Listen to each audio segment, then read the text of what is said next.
Hello, everyone. Welcome to the second episode of Spiritual Challenges.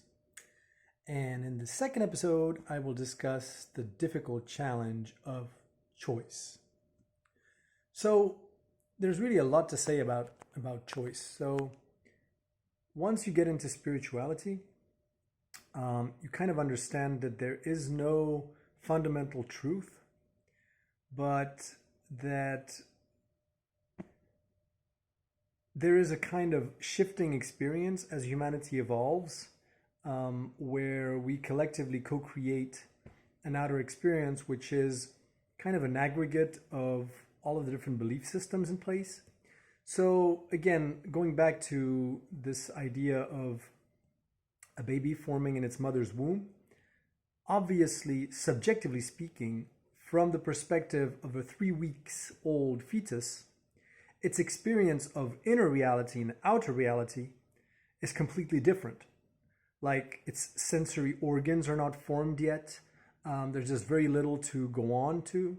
And so from its perspective, from the subjective perspective of the cells that are developing, the world is developing around them, and their perception of the world and their interactions with the world is developing simultaneously with their own growth and development. So we kind of underestimate this at the human level because our bodies are kind of formed at birth. So it's not like you grow a third pair of eyes or a third eye when you're 18, or that you suddenly have a third arm, or that you grow wings or something at 20, which would completely shift your perception of the world if that were to happen, because then you suddenly have an extra sense, and then the world would appear completely different from your perspective. So we have this illusion of continuity and of the world being fixed in a certain way, whereas there are evolutions. And those evolutions, because at the human level, those evolutions take a lot of time, then we underestimate what it must have felt like for somebody like in the 15th century, switching from monotheism to materialist science, and then suddenly understand, like, oh my God, cause and effect, Big Bang, whatever, atoms and stuff.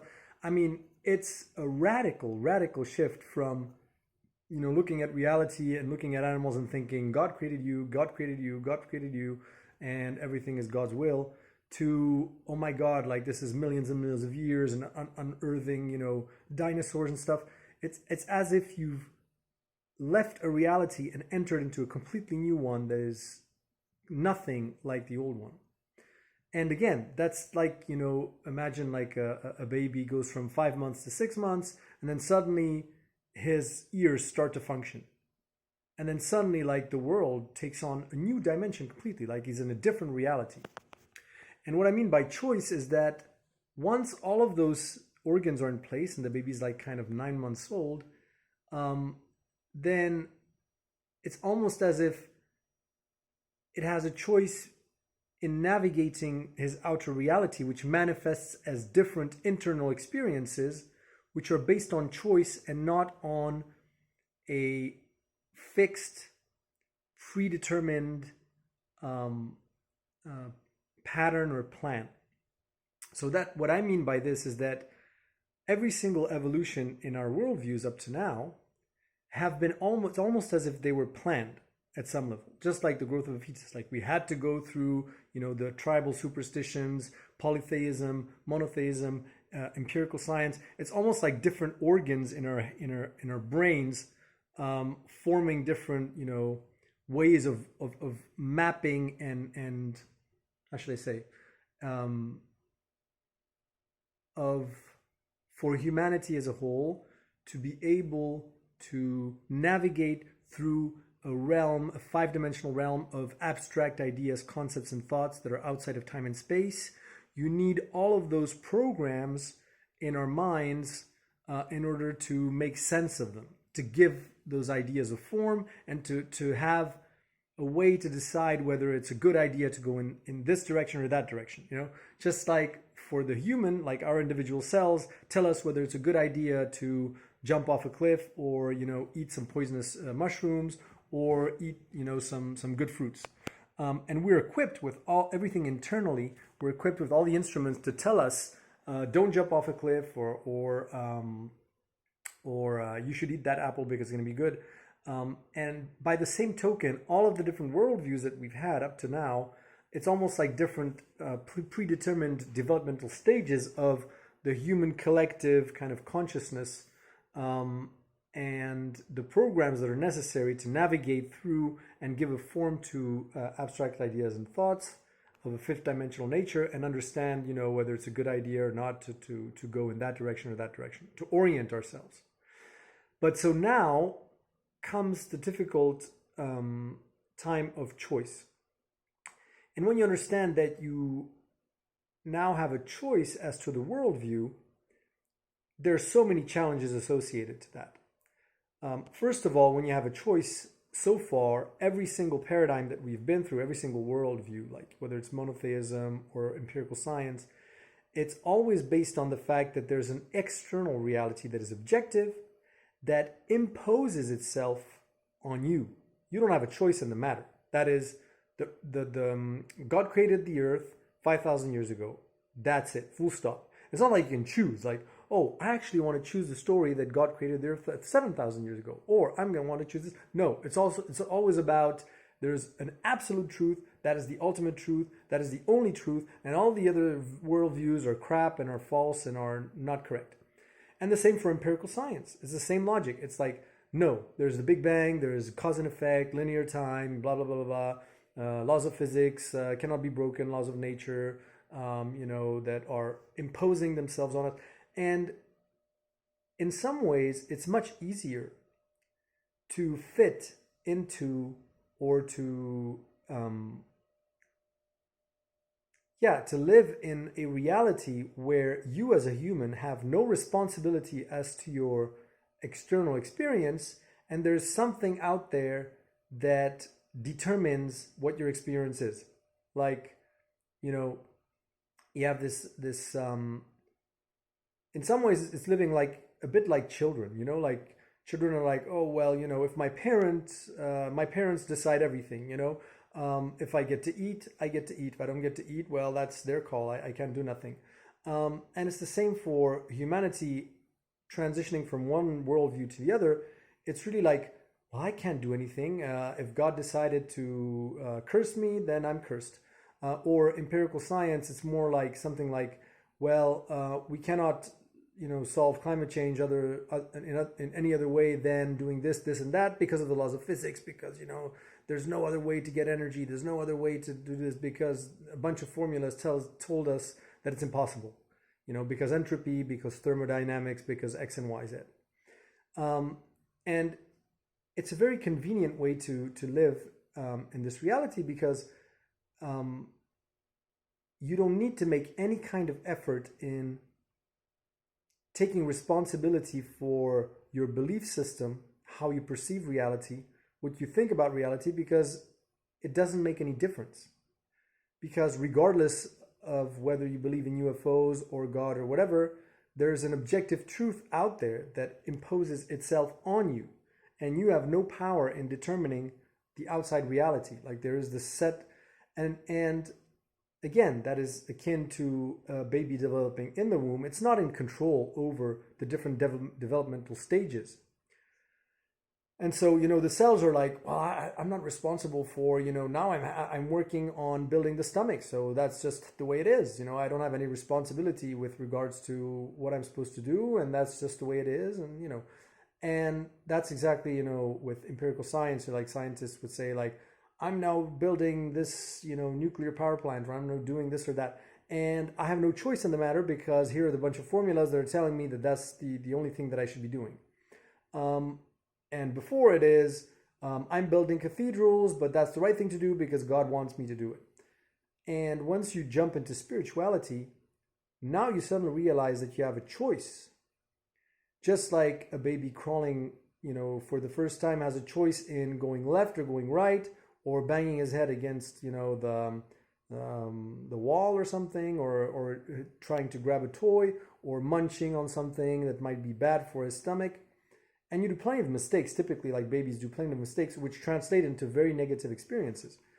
And so in spirituality, what's really discomforting, and I find really challenging, is that it's really, really tough to first of all continue to have this faith in your decision, your worldview. Like, you understand that now it's your responsibility to actually seek a worldview that corresponds to you. But, and that relates to my first video, it may make you very, very lonely because you feel like you're alone in your experience and you have nobody else that you can relate to, because you decided that the world is this way, somebody else decided the world is another way, and that's totally fine. Because again, like, it's almost like a baby inside his body, you know, the stomach cells have a completely different experience from the lung cells, from the heart cells, from the brain cells. They each have a unique kind of experience, and they recognize that. They're not like trying to fight for, you know, the truth or whatever. And that's kind of the story of humanity, where we gradually learn to respect each other's worldviews, even though there are predominant worldviews at certain points in time, which correspond to what needs to be developed for humanity at a certain point in time. Like, you know, a baby, like, first the heart starts developing, then there's certain patterns, and then at 9 months, for instance, the lungs are starting to develop, and the brains is getting, you know, like fine-tuned. And there's not so much attention on developing some other organs or things that are already in place, like, you know, the hands or whatever, you know, and those are in place, that's fine. And so there's always an emphasis on something rather than something else. But once the baby is outside the womb, then everything sort of co-evolves simultaneously, and there isn't like a predetermined priority for one or the other, or these kind of different stages that are preset, like in the womb. And that's where you get to choose as a human. And to choose is complicated. It's much easier to say, well, you know, empirical science, it's true. I mean, I don't have any responsibility there. It's an external reality that imposes itself on me. When you truly understand spirituality, now you understand that you have the responsibility of picking a worldview that suits you. And there it's much more uncomfortable, because you never know if you're in the right or the wrong. You're also like, you're testing different things. Like, I did Kriya Yoga for a while. I looked into like plenty of different, you know, Buddhism and Alan Watts and plenty of, you know, Eckhart Tolle, plenty of different spiritual, and there's so much to pick from. And each one has his or her own kind of way of viewing the world. Sadhguru, all of them, they're saying very interesting things. And then you understand that none of them are 100% right, and that you have the responsibility now to make a choice as to what you want to pick from all of those, which is going to determine the kind of experience you're going to have. And it's very tempting to just revert back to, no, it's all of this is just psychic, you know, delusions and all that stuff. Let's go back to the hard, you know, material reality of like cause and effect, and it's just all behaviors, and we're just very sophisticated animals. We can be reprogrammed the way we want.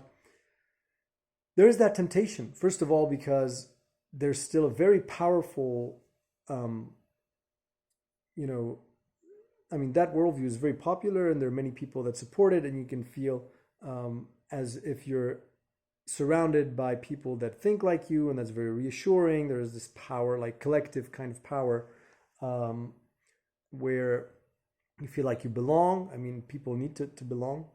And so spirituality is this idea of choice. It can be really overwhelming for people. And for me, it has been overwhelming at times, because sometimes I'm thinking, maybe I'm just bullshitting myself. Maybe I'm just completely delusional, and I'm just saying things that, I mean, I'm just, you know, improvising and saying completely things that don't make any sense, and I'm just convincing myself that it's true.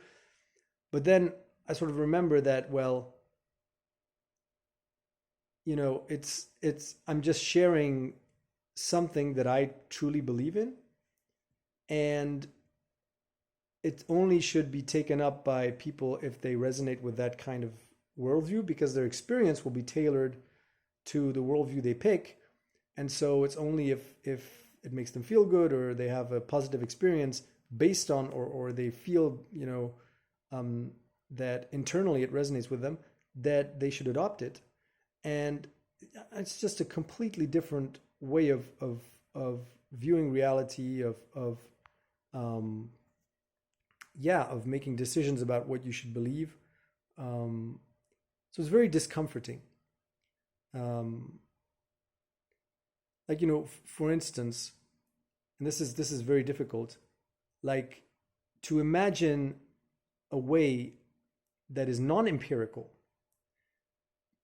to create knowledge to base your decisions on. Like right now, if you ask anyone, like any serious policymaker or researcher or whatever, they'll say, what is the only method for making informed decisions in your life?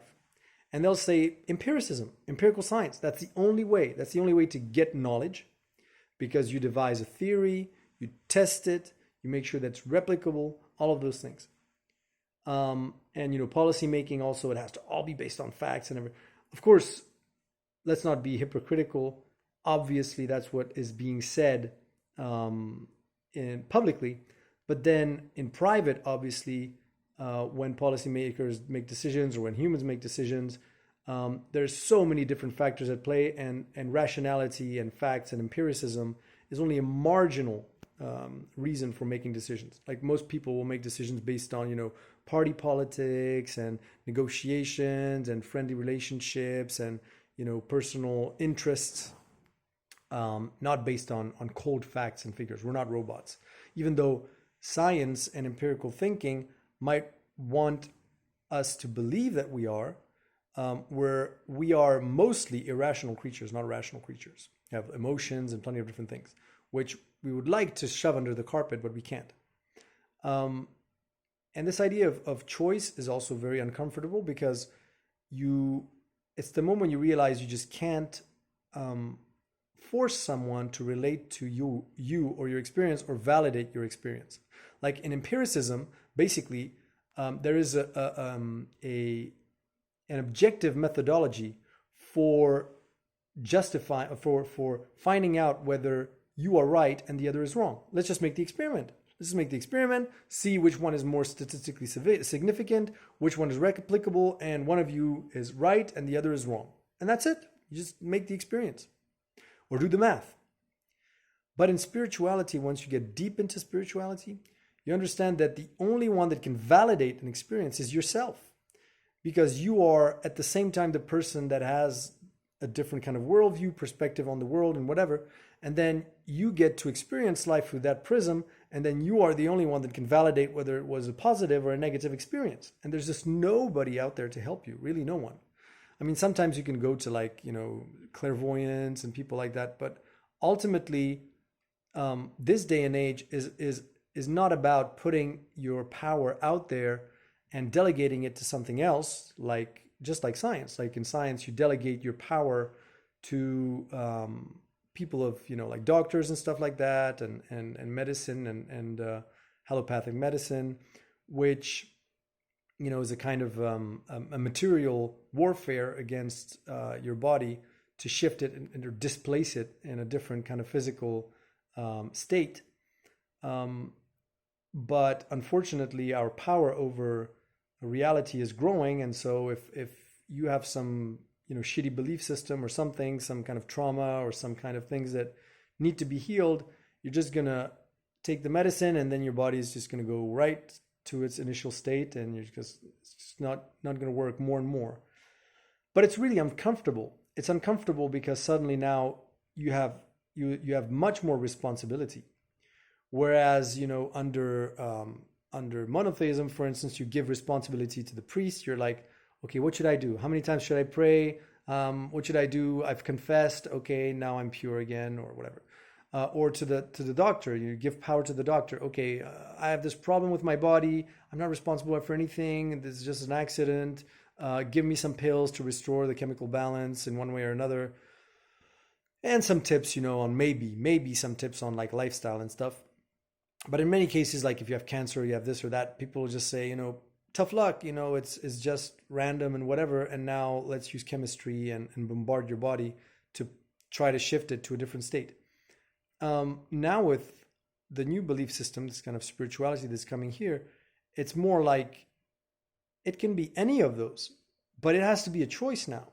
And when it's a choice, it has to be an informed one. That is, You can still go and get your chemotherapy if you feel like that's the only thing that will work for you because you're not ready in terms of your consciousness or your belief system or whatever to transition to something where you're going to be energy healed. Or it can be you should go to the priest and he's going to absolve you of your sins. But you're the only one that can know what will work, or and then validate the experience. Like, was it useful? Did it work?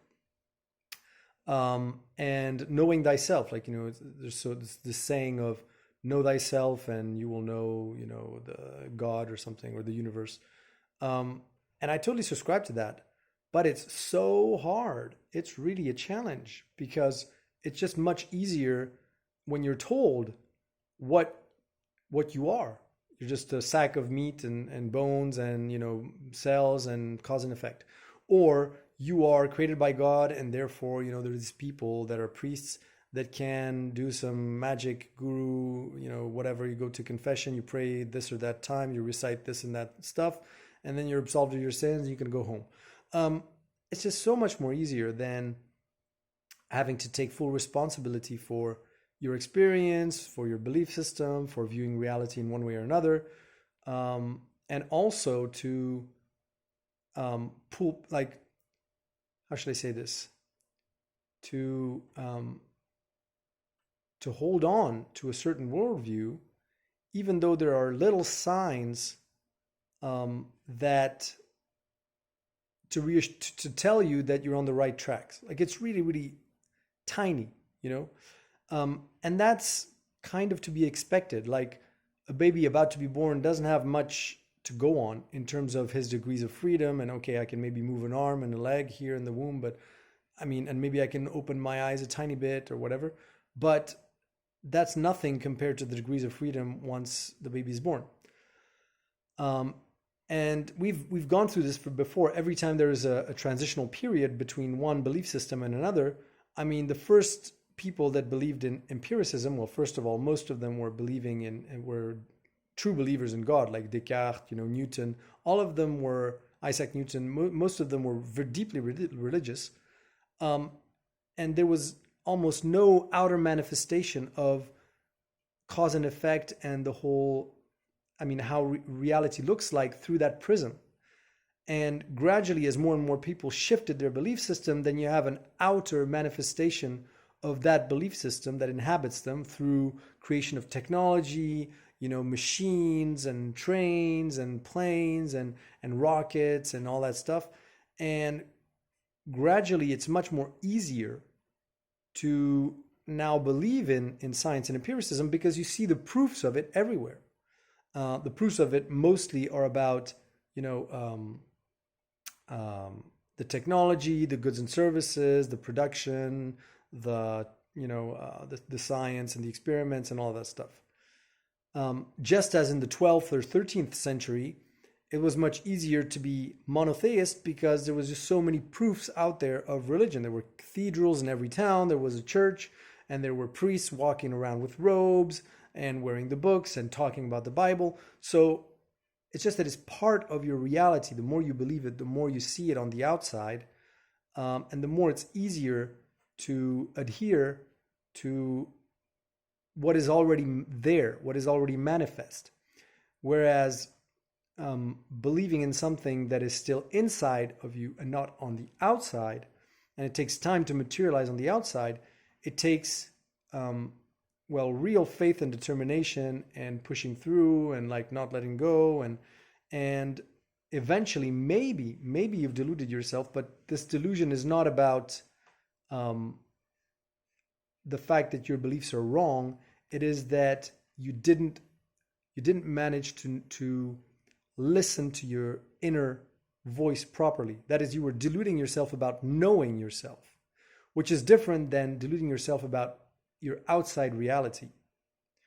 So it's a different kind of delusion. That is, your knowing yourself. If you know yourself, you can never delude yourself if you know yourself. And so it's somebody that is, even if, like, for instance, all of the stuff that I'm saying about spirituality are true, if deep down in my inner core, I'm not ready psychologically to go into that kind of reality, and I should stick to materialist science or monotheism for that respect, then it doesn't matter.